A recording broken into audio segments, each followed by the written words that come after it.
presenting a premium-grade Waldent rubber dam kit designed for precise isolation and consistent clinical performance.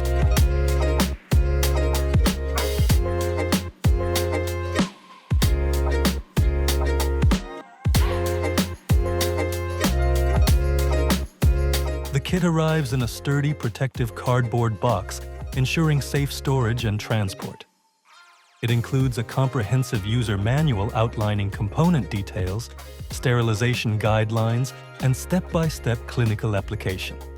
Inside the kit, all instruments are arranged systematically for easy access and efficient workflow. The Waldent rubber dam kit's sturdy storage box also doubles as a sterilization container. The rubber dam template is crafted from anodized aluminum alloy.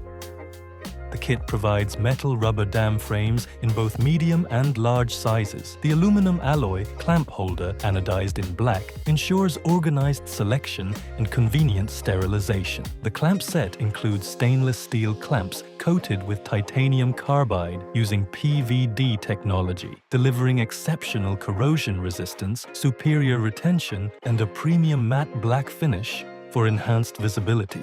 There are 12 rubber dam clamps included in the Waldent rubber dam kit. Number 9 for anterior teeth. Number 1 with slightly festooned jaws for upper premolars.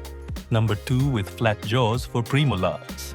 Number 210 with offset flat jaws and a stiff bow for anterior teeth. Number 4 with flat narrow jaws for small upper molars. Number 7 has flat jaws for lower molars. 12A for second quadrant maxillary molars. Number 13A for the first quadrant maxillary molars. Number 8 has deeply festooned jaws for upper molars. Number 8A has deeply festooned jaws for upper molars.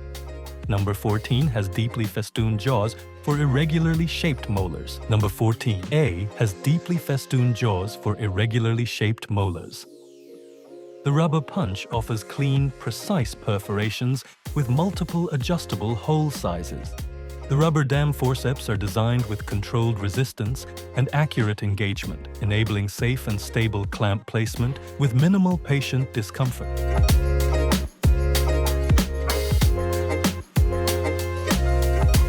Clamp 210 provides secure, stable anterior isolation and engages smoothly with the forceps for posterior isolation. Clamp 13A is used for the maxillary first molar in the first quadrant, offering firm retention and anatomic adaptation. Clamp 12 amps is then applied to the corresponding molar in the second quadrant, ensuring symmetrical and reliable posterior access. The rubber dam template features a 4-quadrant layout with accurate markings for both permanent and deciduous dentition. A high elasticity rubber dam sheet is placed on the template, and the permanent dentition is traced clearly using its perforations.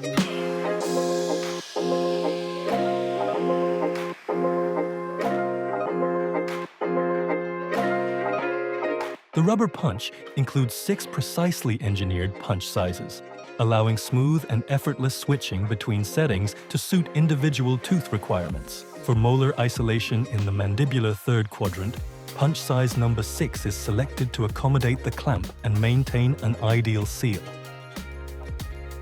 The hole is created cleanly and accurately. Punch setting number 5 is then used for additional molars, followed by punch number 4 for premolars.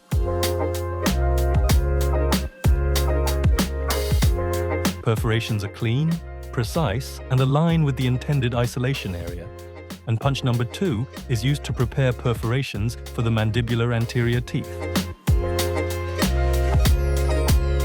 The rubber sheet is stretched to confirm that all perforations are clean. The site for clamp placement is evaluated, and rubber dam clamp number 7 is positioned on the mandibular first molar in the third quadrant using the clamp forceps. The clamp is tested for stability by gently moving it to verify proper engagement and retention.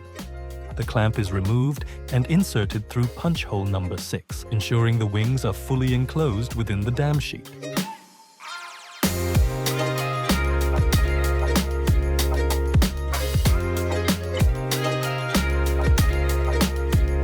Both Both occlusal and posterior views are clearly demonstrated, showing complete wing coverage. The clamp is then re-engaged with the forceps and seated on the mandibular first molar by simultaneously stretching the rubber dam sheet to prevent interference with adjacent perforations and to maintain a clean, unobstructed working field.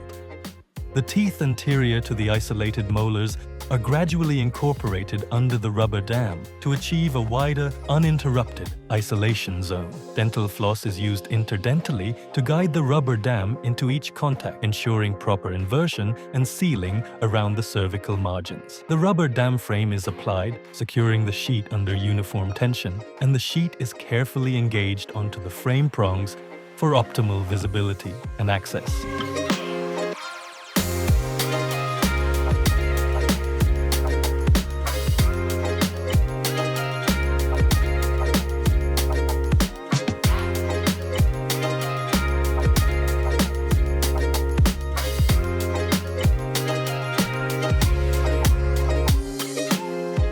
Using an explorer, the dam sheet is delicately released from around the clamp wings, allowing the sheet to fully adapt and cover previously exposed gingival tissue. For removal, the sheet is gently stretched and cut using interproximal scissors, allowing easy disengagement. The clamp is then removed with forceps, and the rubber dam frame and sheet are withdrawn in a single smooth motion. If you found this video useful, don't forget to like, share, and subscribe to our channel.